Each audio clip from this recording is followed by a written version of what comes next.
Ingsun lapo ponco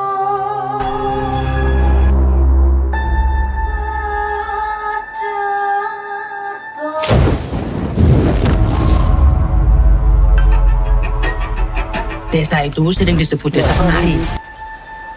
Ayo, gerakan diluaskan. Tidak coba.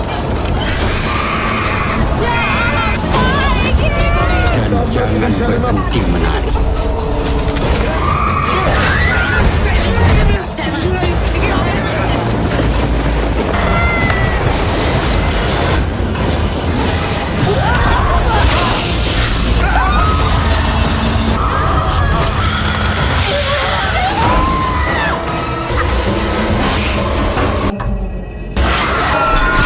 Salam sinema sahabat sinemalogi. Tahun 2024 masih melanjutkan pola tahun sebelumnya yang dipenuhi film horor adaptasi dari tweet atau podcast viral di sosmed. Bahkan gak tanggung-tanggung, sebagian besar film yang rilis selalu seragam mencantumkan bandrol diadaptasi dari tweet X viral yang ditulis oleh titik. Seakan menjadi hukum wajib bagi setiap film horor yang memang berangkat dari adaptasi cerita yang pernah viral di tweet atau podcast YouTube. Strategi marketing yang sudah mulai membosankan. Tahun ini juga menjadi tahun kejar setoran buat sutradara-sutradara yang seakan berlomba-lomba merilis film lebih dari 2. Bahkan ada yang merilis 6 film dalam 1 tahun ini. Apakah tren tweet podcast viral masih akan terus ada? Atau justru bergeser menjadi tren tema tumbal pabrik? Mengingat sudah dimulai oleh Hutang Nyawa dan beberapa film-film yang memiliki keterkaitan dengan pabrik dan pertumbalannya. Atau tren perkawinan hybrid manusia dengan makhluk astral? Kita tunggu aja. Berikut 5 film horor Indonesia favorit 2024 pilihan sinemalogi. Urutan ini berdasar urutan waktu tayang di bioskop.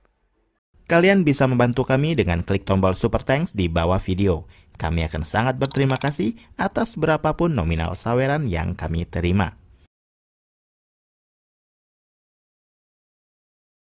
Pertama adalah Pemandi Jenazah karya Hadrah Daeng Ratu yang tayang 22 Februari 2024. Film ini menjadi film horor pertama Hadrah di tahun 2024 sebelum film horor lainnya. Pemandi Jenazah menjadi salah satu yang tanpa menjual embel-embel diadaptasi dari tweet X or podcast viral. Pemandi Jenazah memiliki premis sederhana tapi nggak biasa. Berkolaborasi dengan penulis tandemannya Lele Laila, Hadrah Daeng Ratu sang sutradara mengambil pengalaman mistis yang dialami oleh seorang pemandi jenazah. Profesi ini sering dijumpai terutama bagi umat muslim, tapi sangat jarang diangkat ke film. Karena itu film ini jadi terasa segar. Eksekusi adegan oleh sang sutradara di film ini terasa apik. Blocking kamera, pencahayaan, dan sound semuanya terjaga. Sesuai judulnya, adegan memandikan jenazah di film ini nggak cuma sekali memandikan jenazah, tapi lebih dari 4 kali repetisi. Semua proses adegan memandikan jenazah adalah adegan yang bikin merinding. Yang menambah seru dari film ini adalah elemen misteri whodunit yang menambah unsur ketegangan. Faktor menarik lainnya adalah sosok inti yang terlibat di film ini mayoritas perempuan. Ada unsur woman empowerment di situ. Dari sutradara, penulis, tokoh utama, konfliknya, sampai penyelesaian kasusnya pun didominasi oleh perempuan. Sementara tokoh laki-laki di film ini cuma pelengkap, malah cenderung gak guna. Ensemble cast film ini sangat bagus performanya. Review lengkap, klik link di atas. Kedua, film Do You See What I See karya Awi Suryadi yang rilis 16 Mei 2024. Film ini memiliki kemasan yang berbeda dari film-film Awi Suryadi sebelumnya. Yang paling mencolok, shot, editing, musik, serta efek yang membuat film begitu enak ngalirnya dalam bercerita. Kali ini film gak nampilin jumpscare berlebihan, semua horornya digerakkan melalui timing yang tepat, editing, shot, dan performa pemainnya yang jempolan. Khususnya Diandra Agatha yang memerankan karakter Mawar. Do You See What I See terlihat sangat peduli dengan detail saat membuat set ruang, entah itu di kampusnya, ruang siaran radio, kos-kosan, dan tentu saja kuburan angker bin seremnya. Saking detail dan rapinya, kita benar-benar dibawa pada nuansa perkuliahan di tahun 96. Kemudian adalah usaha menghidupi karakter-karakter di dalamnya. Kita bisa merasakan bahwa karakter di sini hampir semuanya dapat mencuri perhatian dan tidak terasa sebagai karakter satu dimensi.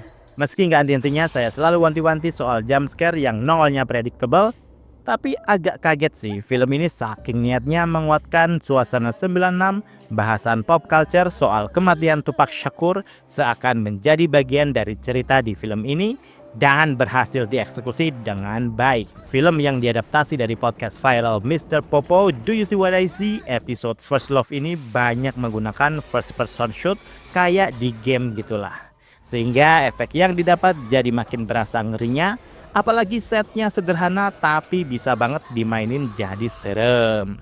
Ada banyak adegan serem, salah satunya saat si Mpok penjaga kosan buang sampah dan angkat jemuran. Kegiatan sehari-hari yang bisa bikin kapok dilakuin malam-malam kalau nggak mau sawan kayak si Mpoknya tadi. Sayangnya film ini kebanyakan menggunakan pencahayaan remang-remang yang entah kenapa Awi Suryadi kelihatan seneng banget menggunakan teknik itu hampir di semua film yang dia sutradarai.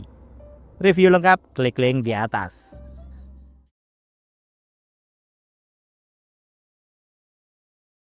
Ketiga, film Siksa Kubur karya Joko Anwar yang rilis 16 September 2024. Siksa Kubur adalah film panjang ke-10 Joko Anwar. Film ini diklaim sebagai film horor religi dengan bumbu interaktif agar penonton mendapat sensasi menonton berbeda. Siksa Kubur lebih banyak bermain-main di ranah horor psikologis dengan drama intens yang mengacu pada perjalanan hidup sang tokoh utama yaitu Sita. Joko Anwar seperti biasanya bermain teka-teki. Hal-hal yang pernah dia usung di film Kala, Pintu Terlarang, dan Modus Anomali pun dimunculkan secara konsep. Sehingga film tak hanya melulu soal Sita yang terobsesi dengan siksa kubur, melainkan ada banyak karakter lain yang menjadi penggerak film. Joko Anwar berhasil memaksimalkan kualitas pemainnya dengan baik. Widuri Putri dan Faradina Mufti berhasil bonding untuk memerankan karakter Sita. Muzaki Ramdan dan Reza Rahadian pun berhasil memerankan sosok Adil dengan cukup adil juga. Yang jelas para aktor lansia di film ini benar-benar jempolan. Salut untuk Slamet Raharjo yang berhasil memainkan peran sebagai Pak Wahyu.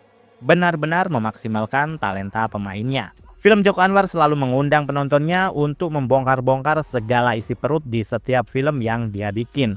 Bahkan memunculkan diskusi-diskusi dan segala konspirasinya. Secara keseluruhan, Siksa Kubur berhasil mengelabuhi para penonton yang mendambakan sajian film tema hidayah bertabur azab yang syarat akan siksa-siksaan di kubur.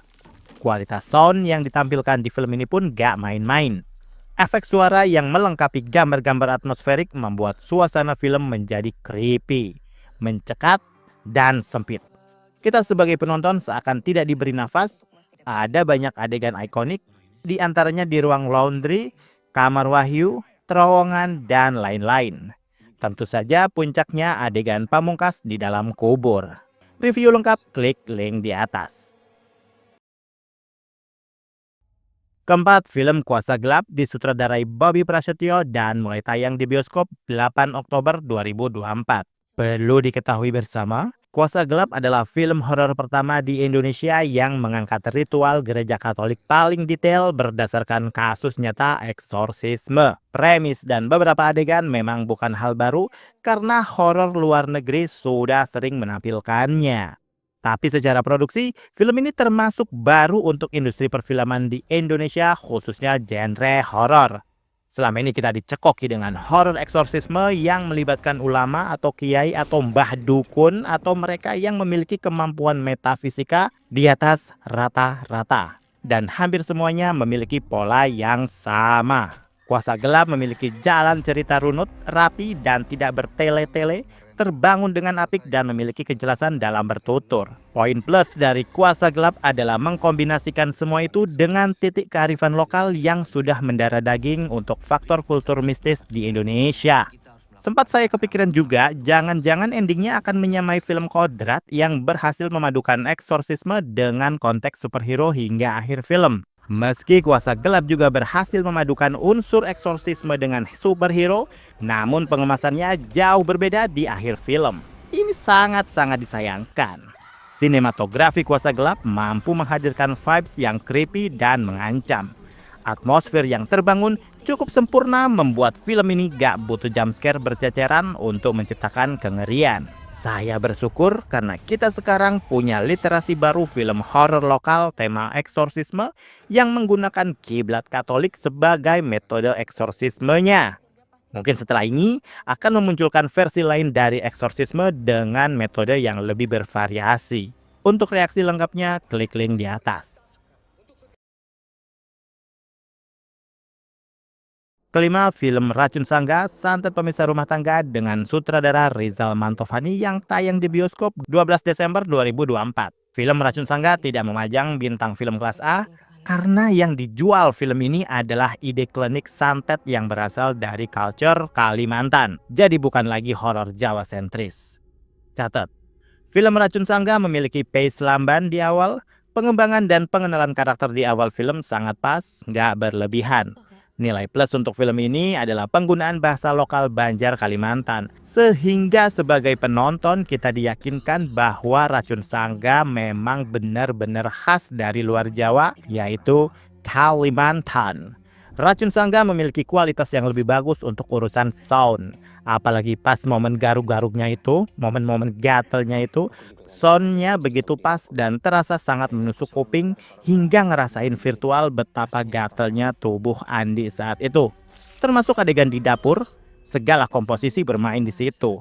Proses editing gambar dan suaranya benar-benar mantap, benar-benar bikin panik dan gelisah. Adegan ini benar-benar epic dan sangat disturbing. Babak ketiga atau klimaks masih terasa standar. Mungkin karena memang sudah menjadi formula adegan pengusiran setan dari tubuh korban seperti itu. Adegan ala Ustadz Kodrat rasa-rasanya sudah menjadi panutan film-film kerasukan belakangan. Racun Sangga ini ternyata minim cahaya gelap. Hampir di sepanjang film gak membutuhkan scene gelap-gelapan.